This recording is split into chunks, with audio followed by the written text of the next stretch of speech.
Assalamualaikum warahmatullahi wabarakatuh dan salam sejahtera. Selamat datang kepada anda yang sedang mengikuti secara langsung sembang santai bersama ikon AADK daerah Kota Setar Pokok Senar di halaman rasmi Facebook AADK Kota Setar Pokok Senar ini. Okey, terima kasih kerana sudi bersama-sama dengan kami pada petang ini. Tapi sebelum tu jangan lupa share dan tag kawan-kawan, sahabat andai, kalau saudara mara yang mungkin tuan-tuan rasa nak share benda ni, tag jangan lupa supaya kita dapat berkongsi ilmu dengan lebih ramai orang lagi. Okey nah. Jadi sebelum tu kalau ada soalan yang tuan-tuan dan puan nak kemukakan, boleh type di ruangan komen. Okey. Jadi hari ni insya-Allah tuan-tuan, hari ni 10 Februari 2021, hari Rabu, hari yang ke-20 Kedah dalam mod PKP 2.0. Jadi suka saya nak ingatkan kepada tuan-tuan dan puan terus patuhi SOP sepanjang PKP 2.0 ini agar kita dapat memutuskan rantaian virus COVID-19 ini. Jangan lupa pakai pelitup muka ketika beredar di tempat awam, pastikan ada penjarakan sosial, kerap basuh tangan dan stay at home kalau tak pergi mana. Kita jaga kita, insya-Allah Allah akan jaga kita. Baik, kita akan mulakan program sembang santai kita sebentar saja lagi. Bersama dengan saya pada petang ini, seorang ikon AADK, tokoh yang dikenali lah di daerah Kota Setar ini. Jadi selamat datang Doktor. Abang-abang sihat? Sihat, Alhamdulillah. Alhamdulillah, tengok pun nampak sihat. Okey, PKP 2.0 masih sibuk ataupun ada kekangan? Slow sikit lah, program tu kita slow sikit. Baik. Kan, saya pun tugas seperti biasa. Jadi program-program tu AADK pun tak ada program apa, slow. Saya pun slow juga lah. Kami tunggu bajet. Bajet ada, insyaAllah kita akan buat. Okey. Jadi hari ni tajuk yang kita akan cuba bincangkan adalah pencegahan dadah melalui pendayaupayan komuniti. Okey. Jadi pada pandangan doktor, sejauh manakah dadah ini boleh memberi kesan kepada komuniti kita? Okey, betul. Terima kasih saudara-saudari. Assalamualaikum warahmatullahi wabarakatuh. Pertama kali saya ucapkan terima kasih kepada pihak AADK lah kerana sudi menjemput saya lah untuk bersama-sama dalam slot pertama dalam program sembang santai ni. Dan sebenarnya saya ingatkan kita nak makan kat restoran ke apa kan, sebab dah boleh makan 2 orang ini kan. Kita makan 2 je lah. Yalah, boleh buat di restoran kedai mamak ke apa kan. Tapi tak apa. Dari nak menjawab soalan pertama tu, sebenarnya sebelum saya nak ke arah kesan kepada komuniti, saya rasa baik saya cerita sikit berkenaan apa itu dadah lah, secara ringkas lah. Kalau dadah ni, sebenarnya dadah ni adalah satu bahan yang boleh memberi kesan kepada dia boleh mengubah cara tubuh badan kita berfungsi. Pertama, tubuh badan kita secara fizikal. Yang kedua, dari segi minda kita. Jadi 2 perkara tu yang utama lah. Jadi dadah ni akan menyebabkan seseorang itu dia mengalami apa dia panggil dependence lah. Okay. Kebergantungan. Maksud orang yang ambil dadah tu, dia sentiasa nak dadah. Dia tak boleh. Matlamat dia setiap hari dia kena ambil dadah, ataupun dalam tempoh masa tertentu dia kena ambil. Dan satu lagi, dia ada simptom, adalah simptom dia panggil gejala tarikan, withdrawal. Kalau dia berhenti ambil, dia akan ada simptom-simptom fizikal dan mental yang menyebabkan dia terpaksa cari dan ambil, dan cari sumber apa saja untuk nak dapatkan bekalan dadah tu. Itu dari segi amnya. Jadi bila dia melibatkan minda, otak kita berfungsi, jadi dia mengganggu fungsi sosial. Fungsi sosial. Jadi kalau seorang tu dia ambil dadah, ia akan mengganggu fungsi sosial apabila matlamat dia hanya untuk mencari dadah. Baik. Jadi fungsi sosial dia sebagai seorang bapa, sebagai seorang suami, sebagai seorang isteri, sebagai seorang pelajar, sebagai seorang ketua, bos dan sebagainya lah, bekerja di mana-mana, apa peranan pun dia dalam masyarakat tu akan terganggu fungsi sosialnya. Jadi apabila orang-orang macam ni dalam masyarakat kita ni yang berperanan, yang ada tanggungjawab masing-masing, ada peranan yang harus dimainkan dalam komuniti, menyebabkan dadah ni mengganggu fungsi sosial mereka, dan mereka akan menjadi ancaman kepada masyarakat kerana mereka akan gagal melaksanakan tanggungjawab yang sepatutnya mereka jalankan di dalam keluarga, di dalam komuniti dan di dalam masyarakat itu sendiri. Jadi itu yang kesan yang kita boleh nampak lah. Jadi secara keseluruhannya dadah ni memberi ancaman apabila dia mengganggu fungsi sosial sejak daripada orang yang mengambilnya. Baik. Okey, soalan yang seterusnya Doktor Okay. Pencegahan dadah melalui pendaya upayaan komuniti. Okey. Apa itu pendaya upayaan komuniti? dan apakah peranannya dalam pencegahan dadah? Okey. Sebelum saya nak hurai panjang berkenaan pendaya-upayaan komuniti tu, ataupun dalam bahasa Inggerisnya community empowerment, saya nak rujuk sikit WHO. Selalu kita duk rujuk WHO ni, dan yang COVID ni banyak kita rujuk dalam WHO lah kan. Ada pun kata mazhab WHO. Okey. Tapi sebenarnya WHO dah bagi satu definisi lah berkenaan dengan community empowerment ni, atau pemberdaya upayaan komuniti. WHO mengatakan yang community empowerment ada satu proses memboleh dan mengupayakan komuniti untuk meningkatkan kawalan ke atas kehidupan mereka. Ia adalah satu proses capacity building. Maksudnya pembangunan keupayaan, pembangunan kecekapan, dan juga kemahiran serta kesedaran kritikal terhadap isu-isu yang berlaku dalam komuniti. Itu dia punya standard, dia punya definisi lah dalam WHO kan. WHO. Tapi kalau nak secara ringkasnya, kedaya upaya komuniti maksudnya memberi kuasa kepada komuniti itu untuk bertindak. Pertama, dia boleh dia ada kuasa, dan dua, dia in control, dia kawalan, dia boleh mengawal sendiri. Kuasa dan kawalan, itu dua poin utama lah dalam mendaya upaya komuniti, iaitu masyarakat komuniti itu sendiri dapat melaksanakan program-program dan juga menjalankan dasar-dasar yang boleh mencegah dalam penyalahgunaan dadah. Jadi dia maksudnya komuniti itu sendiri terlibat dalam memperkasakan setiap daripada melaksanakan program yang pada dasarnya dapat mengurangkan penglibatan masyarakat dengan dadah. Sebab peranan komuniti ini cukup besar. Saya nak ambil contoh lah. Okay. Ni dari segi satu kajian yang dilaksanakan oleh Profesor Lee Robinson lebih kurang pada tahun 1970-an. Okay. Kajian ni dia buat di kalangan askar Amerika Syarikat yang bertugas di Vietnam. Jadi apabila di Vietnam tu, kebanyakan dia buat kajian, ada 30% askar Amerika Syarikat ni yang terlibat dengan penggunaan heroin, dadah heroin, jenis heroin sama ada suntikan ataupun dari segi dia sedut doktor, melalui hidung lah Jadi apabila dibuat kajian, 34% satu angka yang agak tinggi, peratusan tinggi untuk penglibatan askar-askar di sana. Dan apabila daripada 34%, 20% menunjukkan ketagihan yang tegar lah. Dalam 34%, 20% daripada situ adalah orang yang tegar, yang tegar lah, maksudnya yang dependence dengan dadah, yang betul-betul penagih lah. Dan apabila habis perang Vietnam tu, akhir tahun 70-an tu, jadi semua dah balik, semua askar-askar ni, profesor dia buat follow up balik. Dia follow up balik ni penagih askar ni di tempat masing-masing tau. Dan dia dapati daripada 34% ni, hanya 1% saja, 1% saja yang masih menggunakan dadah heroin. Yang baki dah berhenti. Yang baki tu dah berhenti dah. Mereka ni berhenti tanpa melalui apa-apa program pemulihan. Kan tak masuk pusat mana ada pusat seriti tak ada pusat pemulihan apa Q&K apa, tak ada lah masa zaman tu kan.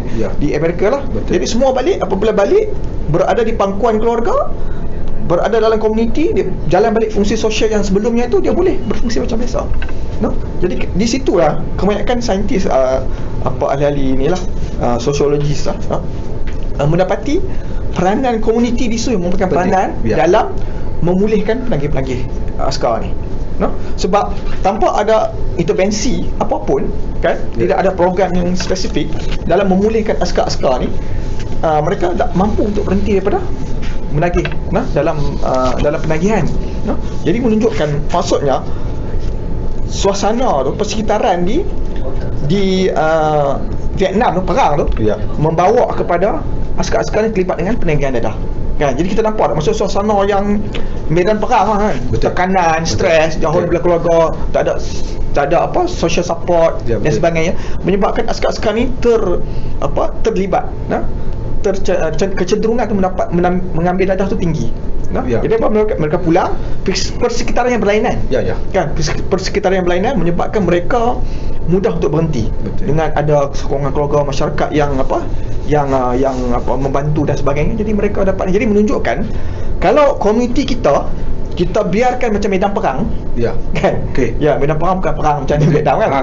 Medan perang tu maksudnya macam jiran-jiran duk play kan, sama-sama jiran hang aku kan, tak apa persepakatan kan, sama-sama dalam keluarga pun gaduh, suami isteri gaduh, apa anak pun tengok macam tengok jadi suasana tu kan tak tenang. Komunitinya kan jadi tak ada kerjasama, tak ada program-program yang menggalakkan dari segi interaksi sosial yang positif. Jadi bagi saya lebih macam mewujudkan satu medan perang yang yang seumpamanya lah, kan, yang menyebabkan anak-anak muda kita terpengaruh dengan dadah. Dan juga masalah sosial lain lah kan. Itu kita cerita panjang lagi, ada lagi. Okey, macam doktor kata tu, saya teringat 2 tahun betul-betul ADK menggunakan tema inti dadah yang sama. Komuniti kita tanggungjawab kita. Mana kata peranan komuniti dalam pencegahan dalam komuniti memang dititik beratkan. Okey, jadi sepanjang doktor terlibat dengan aktiviti sosial ni, kemasyarakatan ni, okey, sejauh mana dah doktor tengok komuniti kita ni boleh bergerak sendiri, berbanding dulu dengan Lani lah, kan? Sebenarnya kalau kita nak mengukur tu agak sukar lah, kan, pandangan peribadi lah, kan? Saya lihat setiap perkara yang kita nak program pendaya upaya komuniti, dia ada 5 aspek yang kita nak kena tengok, 5 aspek utama. Bila maksudnya dari segi kesediaan komuniti tu untuk terlibat dalam program community empowerment ni, yang pertama sekali pengetahuan, knowledge lah, setakat mana kita boleh buat program yang bagi kesedaran dan pengetahuan kepada ahli komuniti, ahli masyarakat kita. Jadi di situ saya dah nampak kita dah ada sedikit peningkatan di situ lah, kan, sebab dengan program yang ADK Doktor dan sebagainya, kita terlibat dan sebagainya dengan program yang macam-macam dengan NGO dan sebagainya. Saya yakin masyarakat dia dapat maklumat di situ, pengetahuan, semua dah tahu dah dadah. Saya rasa secara amnya pun semua dah tahu keburukan dadah ni. Tapi kita juga perlu dinilai juga dari segi kepimpinan, leadership. Leadership, kalau leadership kepimpinan tu dalam masyarakat, dalam komuniti tak bersedia, kan, tak boleh nak bawa program-program yang positif, yang boleh program yang mengurangkan risiko tu, kita akan masih lagi ditakut yang lama lah. Kesediaan, bagaimana kesediaan pengurusi JPKK contohnya, kan, betul, imam-imam kampung, kan, imam sebagai dan peranan-peranan NGO, persatuan belia dan sebagainya, apakah mereka nampak isu ni ada satu masalah dan mereka berani untuk ke depan untuk nak bawa isu ni dan sama-sama terlibat dalam program-program pembatasan dadah. Jadi ini pun satu isu jugalah, kan. Yang ketiga ni, aspek yang ketiga nak kena tengok kesediaan dari segi sikap lah. Sikapnya, saya rasa sikap tu sama ada kita dah jadi orang kata mangli je, saya risau masyarakat kita jadi mangli dah dengan masalah dengan dadah ni, kan? Dia bila dia dah jadi lali lah, kalau bahasa yang tepat lali, maksudnya dia dah kata biasalah, kan? Betul. Ada sekat tepat, ada sekat tepat macam tu. Jadi kalau sikap dah macam ni, kita susah nak ubah. Dia bila jadi sikap seperti orang budak-budak isap rokok, kan? Biasa budak-budak lah semua isap rokok. Jadi dia biasa lah, kan? Dia jadi kebiasaan. Dia dah tak rasa benda tu satu yang perkara yang kita perlu cegah dan kita patut buat sesuatu kenaan isu tu. Kan? Perkara yang empat, peka atau masyarakat tu dia peka tak dengan isu dan masalah yang berlaku dalam masyarakat tu. Dia nampak itu satu masalah tak? Kalau dia rasa masalah sampah tu lebih besar daripada masalah dadah, itu pun sesuatu yang kita kena ni lah, kan. Dia tak nampak ada beratnya di situ isu dadah ni, kan. Dan yang akhir sekali sumber lah, setengah kan, walaupun komuniti bersedia nak bergerak dan sebagainya, tapi kalau tak ada sumber, kan, tak ada bajet dan sebagainya, kan. NGO ke persatuan belia ke, kan, berat juga lah nak jalan, kan. Bajet penting, bajet pun sangat penting, kan. Jangan nak potong bajet, kan. Jangan nak potong. Kalau ada bajet kena bagi, kan. Minyak pun dah naik. Sebenarnya memanglah kita boleh lihat lah setengah-setengah komuniti tu apabila dapat sokong yang kuat daripada wakil rakyat, kan, daripada pemimpin setempat, ahli-ahli korporat, kan, dia macam dia bagi peruntukannya banyak untuk komuniti untuk bergerak, kan, buat program-program yang mengurangkan faktor risiko, faktor pelindung, program faktor pelindung seperti aktiviti sukan lah, rekreasi untuk belia, kan, ada bola, liga bola sepak sebagainya, ada program untuk wanita, ada program untuk kanak-kanak. Jadi program tu berpanjangan. Saya rasa ramai yang tak faham. Setengah bila kita cakap kita ADK buat program bola sepak contohnya kan. Ya, okey. Liverpool ADK sponsor kan. Ya. Kata apa mengenai dadah kami bola kan. Ya. Ramai orang tak Betul. faham. Sebenarnya itu adalah salah satu kaedah dalam program pencegahan. Betul. Kan? Kita nak mengurangkan kita nak jadikan sukan dan rekreasi sebagai satu faktor pelindung kepada belia-belia ni daripada terlibat dengan dadah. Kita beri satu peluang dan ruang untuk mereka terlibat dalam aktiviti yang sihat. Jadi sebenarnya ADK banyak dia punya skop dia agak besar. Kalau bila kita tengok balik memang besar skop. Yang besar lah. Skop ADK tu. Jadi kalau masyarakat tak faham, jadi mereka ingat kenduri Maulidul Rasul ni just kenduri je lah. Tapi Ya. salah satu faktor pelindung bagaimana kita nak mengeratkan silaturahim, Betul. mengeratkan sesama dalam selama kita dalam satu masyarakat. Jadi perkara-perkara ni yang kita terlepas pandang dan kita rasa sekadar tidak penting kan. Satu yang tidak yang biasa lah, kalau boleh buat kita buat. Betul. Sedangkan adalah satu program yang berpanjangan yang harus kita teruskan dari semasa ke semasa. Tak apa, saya serah balik lah. Tak ada masalah. Okey doktor, kita Ya. tak apa dah. Ya. Masa kita tahu. Okey. Okey. Untuk soalan yang seterusnya. Okey, sepanjang doktor terlibat dengan NGO, terlibat dengan persatuan.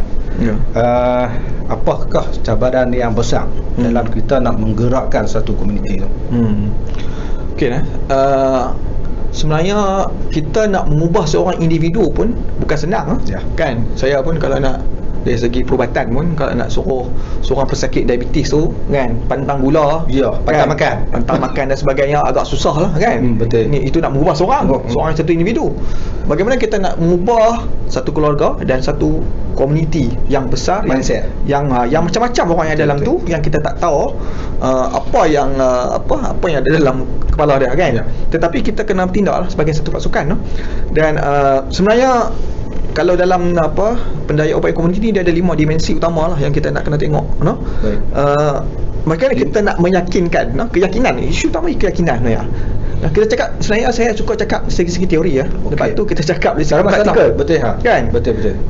Macam mana kita nak meyakinkan yang perkara ni penting kepada mereka? Macam mana masyarakat faham, yakin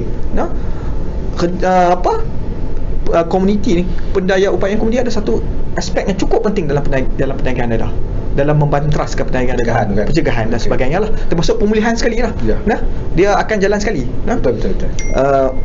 Bagaimana keyakinan tu mereka yakin. Yang kedua, inklusif maksudnya keterlibatan semua pihak kan. Kita, bagi saya kerja-kerja pencegahan dadah ni dia harus merentas sepadan politik, Betul. harus merentas sepadan bangsa, kaum dan agama lah. Betul. Jadi Betul, semua ni betul. isu masyarakat, isu semua. Betul. Sebab dadah tidak mengira parti politik kan. Betul. Dia tidak mengira agama apa kita, dia tak mengira Anak bangsa. terima apa dah? Ya, dia tak kira. Betul. Betul. Jadi dia kena include semua, kena faham dah ni. Semua dia kena melibatkan semua. Terlibat. Dia tak boleh ada orang ketinggalan. Tak boleh ada kata belia, persatuan belia kan yang ketinggalan kan siapa, tak boleh. Semua kena terlibat. Dan bila ada semua terlibat, kita kena ada kesepaduan. Kena bersatu. Betul. Satu untuk bergerak ke matlamat yang sama dan bekerjasama lah. Sebab bekerjasama ni nak buat networking tu kan, kita nak buat secara kita nak bergerak bersama-sama. Jadi kita nak kena ada orang kata connection yang cukup baik dengan semua, bukan kata dalam komuniti tapi dengan agensi kerajaan, bukan saja dengan ADK dan PDRM, dengan LPPKN, dengan jabat belia, Ya. dengan jabatan agama kan. Sebab kita nak gunakan masjid. Kalau kita nak bergerak betul-betul lah betul. kan. Kalau nak betul-betul holistik, semua kena terlibat. Dia inklusif, kena ada perpaduan dan kena ada kerjasama bersama-sama untuk bergerak. Betul. Kalau hanya orang individu tertentu je, kalau dekat saya seorang pun saya tak boleh buat. Kalau saya dengan ADK seorang pun tak boleh kan. Ya, betul. ADK kena libatkan semua, NGO dan sebagainya. Dan dimensi yang terakhir ni pengaruh. Itu paling penting, pengaruh. Pengaruh ni adalah macam mana komuniti tu boleh mempengaruhi dasar. Macam mana kita nak pengaruh? Boleh tak kita pengaruh dasar? Maksudnya mereka boleh bercakap kan, minta kerajaan buat satu dasar. Okey, katalah ketum tu cukup merisaukan fenomena ketum ni kan, penggunaan ketum, penyalahgunaan ketum di kampung-kampung ni. Bagaimana masyarakat komuniti dapat mempengaruhi kerajaan akan mengubah dasar tu, buat sesuatu kan? Boleh tak? Boleh kan? Maksudnya kalau semua rasa Kalau setakat semua redha, setakat mana yang ada. Tapi asal boleh tu. Ya, itu yang Kan, penting. masa Jadi boleh. itu peranan CE tu, kan? Ya. Jadi peranan community empowerment tu di situ, kan? Adakah kita mampu nak bawa dengan gerak kerja sekarang ni Ya. mempengaruhi dasar saya tak cakap dalam konteks nasional, Betul. dalam konteks tempatan ni, lokal, dalam lokal konteks, bagaimana boleh mempengaruhi bagaimana AEDK tak tahulah dia suruh nak buat operasi lagi banyak kan, Ya. tak tahulah kan, boleh buat, boleh bagi tahu kepada polis buat lagi banyak tangkapan, ataupun bila balik kan, kita nak program-program pemulihan yang lebih baik untuk OKP yang balik dari pusat. Bagaimana kita nak pelibatan daripada pejabat agama, kita nak pelibatan daripada rukun tetangga sebagainya kan. Jadi pemulihan ni masuk semua lah kan, jadi semua terlibat. Jadi pengaruh tu yang penting. Last sekali saya rasa itu di situ di manakah kejayaan terakhir komuniti empowerment ni, di manakah titik tolak terakhir. Saya rasa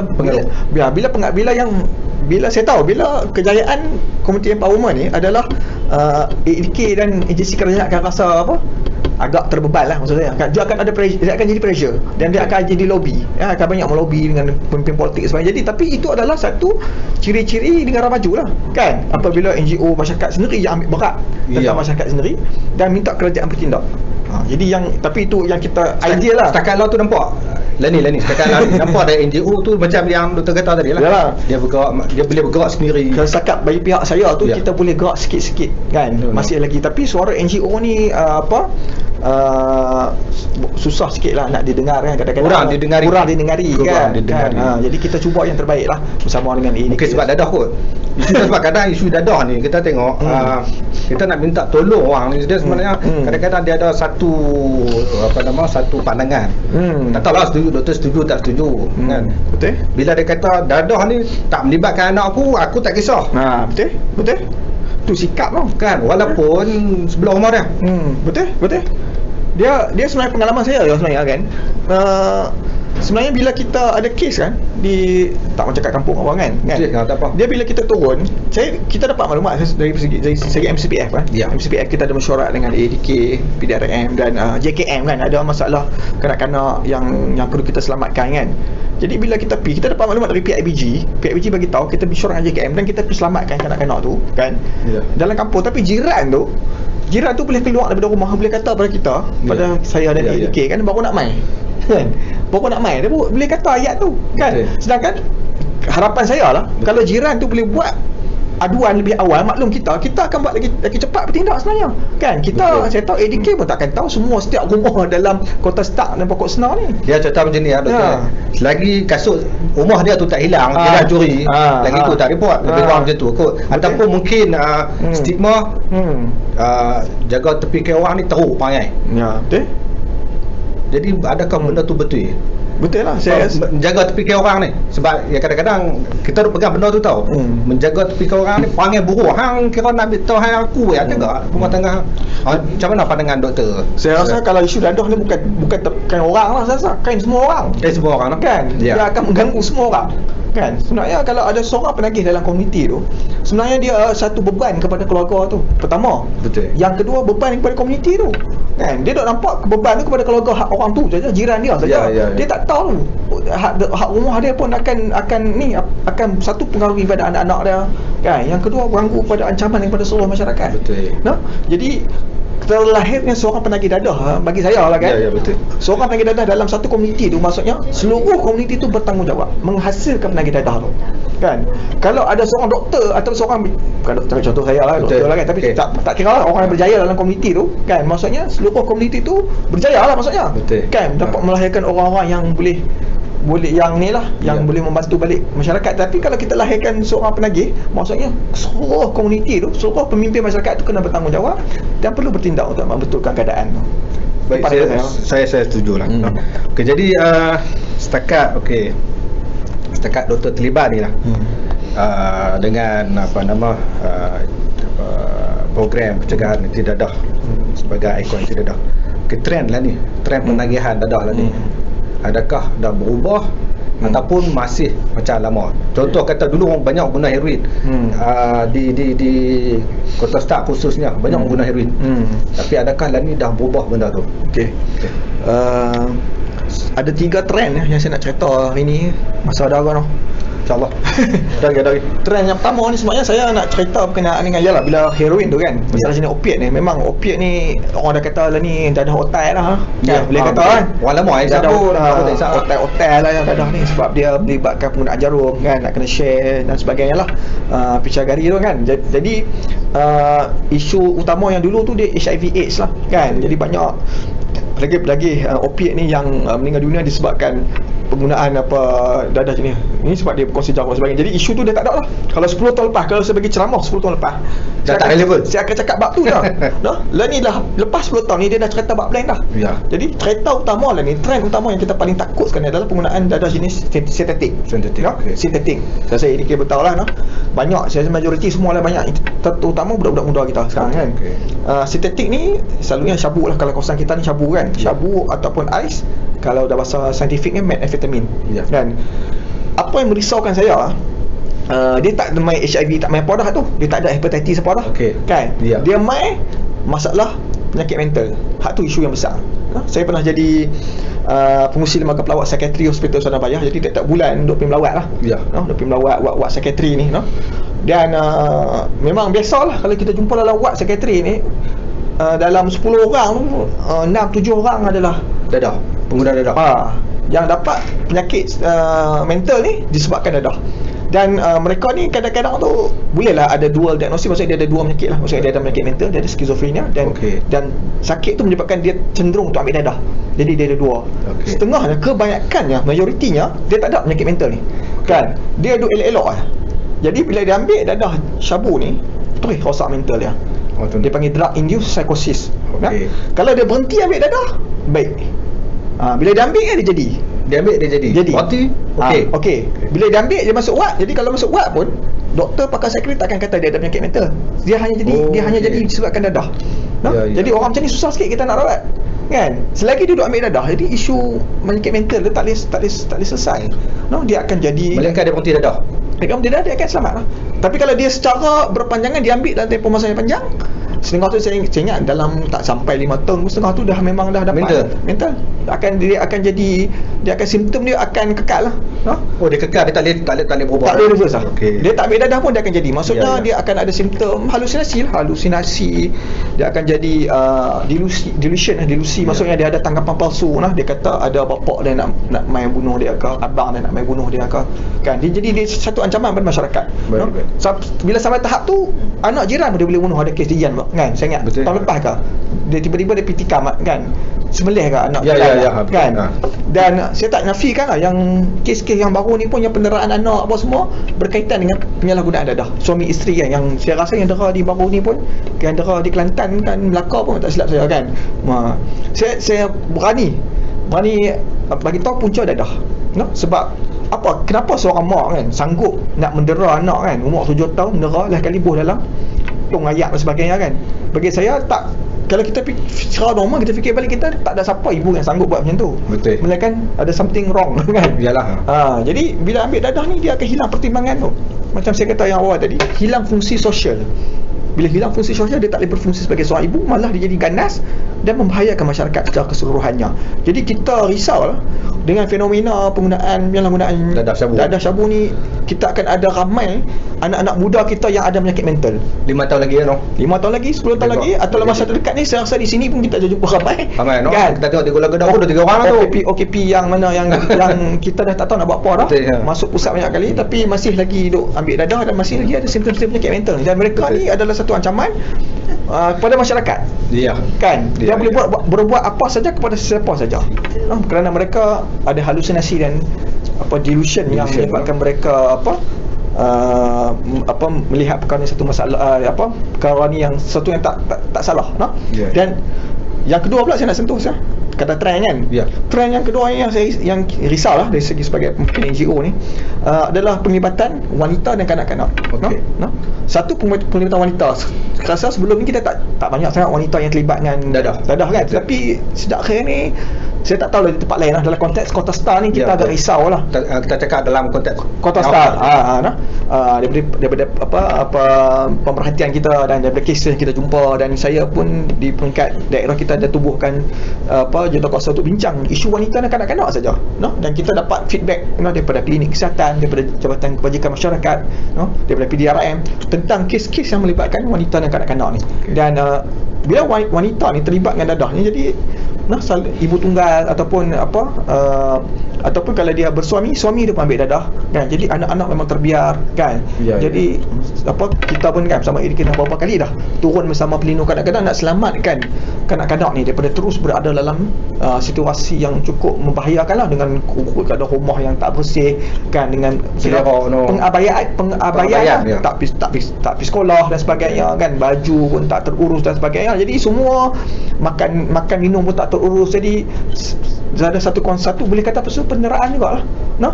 Dia dulu mungkin kalau suami saja kan, bapak saja yang terlibat dengan dadah, mungkin mak masih steady kan, jadi anak-anak tu masih lagi okey. Tapi bila kita tengok trend dia, bila ibu pun dah terlibat kan, jadi anak-anak tu cukup bermasalah kan. Dan kadang-kadang ada anak pun terlibat dengan dadah juga yang sekolah disebabkan masalah tu dalam rumah tu kan. Jadi itu pun jadi menyebabkan ni satu generasi lah masalah ni, jadi tak selesai isu-isu yang macam ni. Jadi kita kena ada kesedaran. Jadi bukan setakat NGO, bukan setakat ADK, agensi lain dan juga komuniti perlu bersama. Semua kena terlibat. Kalau tidak tak mampu. Saya rasa ADK sendiri pun tak mampu nak selesai. Tak mampu. Kalau dah mampu dah selesai dah.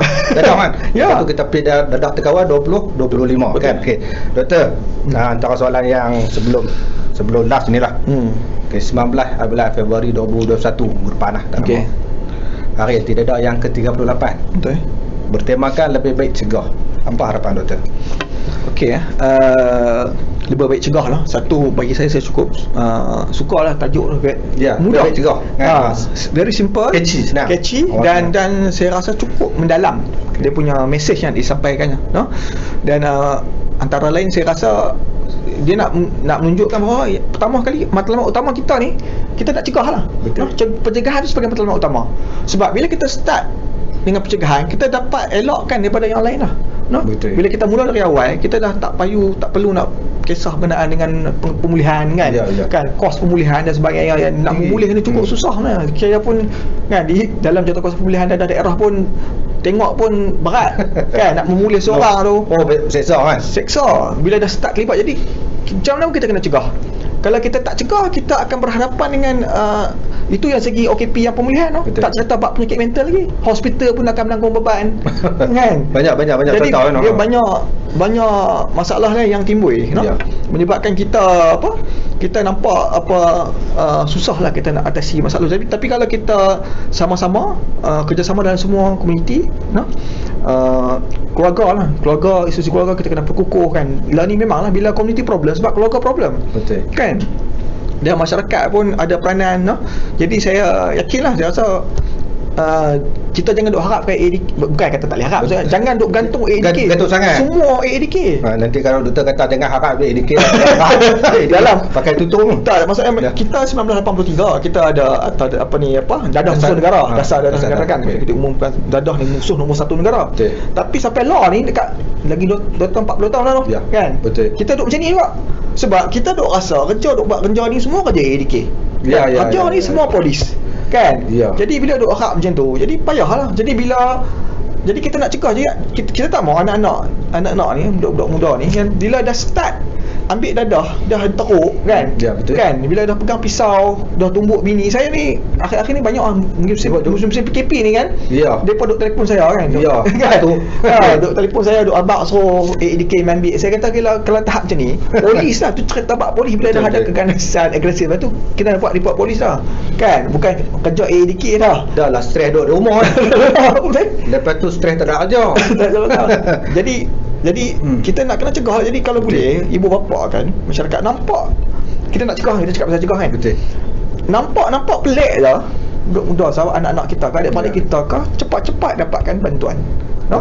Bukan kata di dalam keluarga, di sekolah pun cikgu nampak budak ni pelik, kadang-kadang keluarga pun tak ambil berat kan. Ya. Tapi nampak budak ni pelik, cikgu kena ambil peranan. Cikgu jangan, saya harap jawatan pendidikan jangan sapu bawah kapet lah kan. Masalah-masalah ni kena ambil peranan, sebab bila benteng di keluarga tu dah runtuh kan, kita ada support yang kedua, benteng di sekolah. Cikgu guru besar kena ambil peranan, dirujuk pada AADK kalau nak perlukan kemuliaan dan sebagainya. Sebab kita ada kes pelajar-pelajar yang mana kita dapatkan pemulihan kan, kita bantu dari segi awal, memang dapat pulih sebab di peringkat awal. Betul. Kan, tapi kalau kita biar dia dah sampai tahap kronik kan, dah mula tak parang semua no. Masa tu dah lambat dah mak telefon kata nak pegang pisau kan, telefon kita nak boleh buat apa dah. Betul. Kan, masa tu dah terlambat bagi saya. Jadi peringkat sebelum berlaku tu kita buat sesuatu, kena cepat. No? Kita cegah, tu yang saya rasa tu yang mesej utama tema hari anti dadah tu. Kita nak pastikan kita cegah. Lebih baik cegah. Kita tak mau dia melarat secara mudahnya lah. Betul. No? Saya rasa sekolah insya-Allah depa memang depa ambil serius kan. Ya, betul. Kebanyakan peringkat kota start tu tak ada masalah. Ya, saya rasa dia kota start tak ada masalah. Okey dah.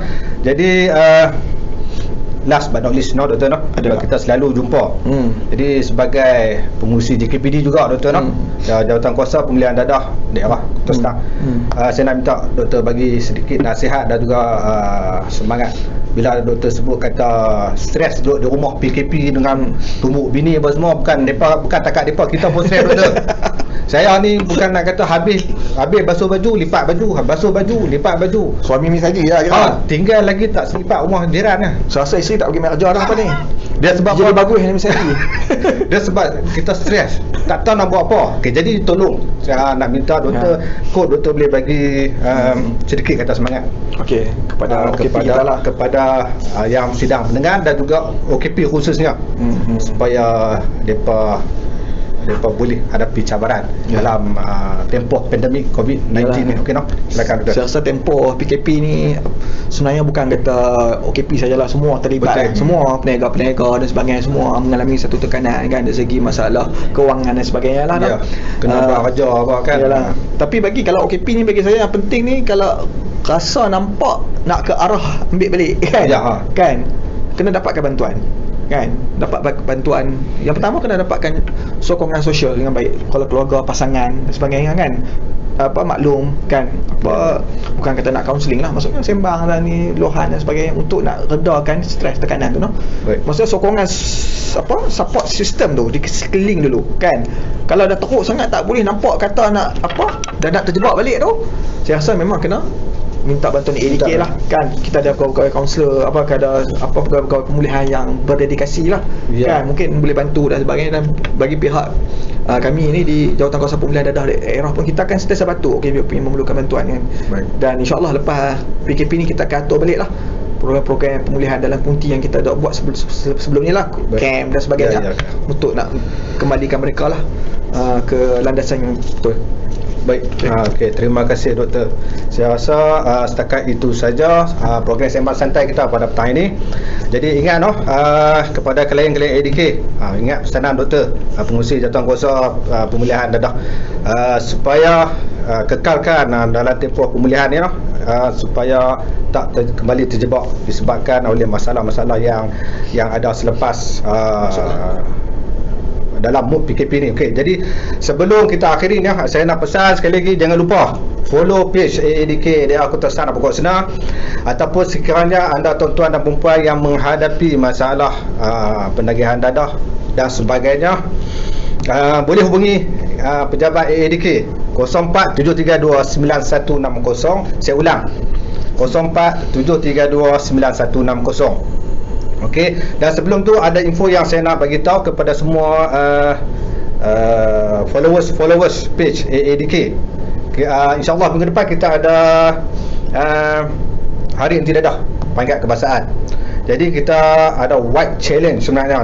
White challenge macam mana? Bukan orang putih saja, orang hitam pun boleh, tak ada masalah. Asalkan kempen tu sebenarnya kempen solidariti masyarakat Malaysia sebenar sambutan Hari Dadah Peringkat Kebangsaan pada 19 Februari 2021. Kita minta kalau boleh tuan-tuan dan perempuan sidang hadirin sekalian pakai pakaian warna putih.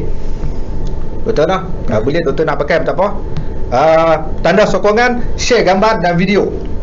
di Facebook masing-masing dan meletakkan tanda pagar lebih baik cegah, dan jangan lupa tag page AADK Kota Stang dan Pokok Denau sebagai tanda sokongan anda terhadap kempen anti darah ini. Jadi setakat itu saja daripada saya. Saya minta maaf sekiranya ada salah dan silap sepanjang saya mengendalikan program Sembang Santai dengan Doktor ni. Jadi saya akhiri dengan wabillahi taufiq wa hidayah. Wassalamualaikum warahmatullahi wabarakatuh. #dadah terkawal 2025.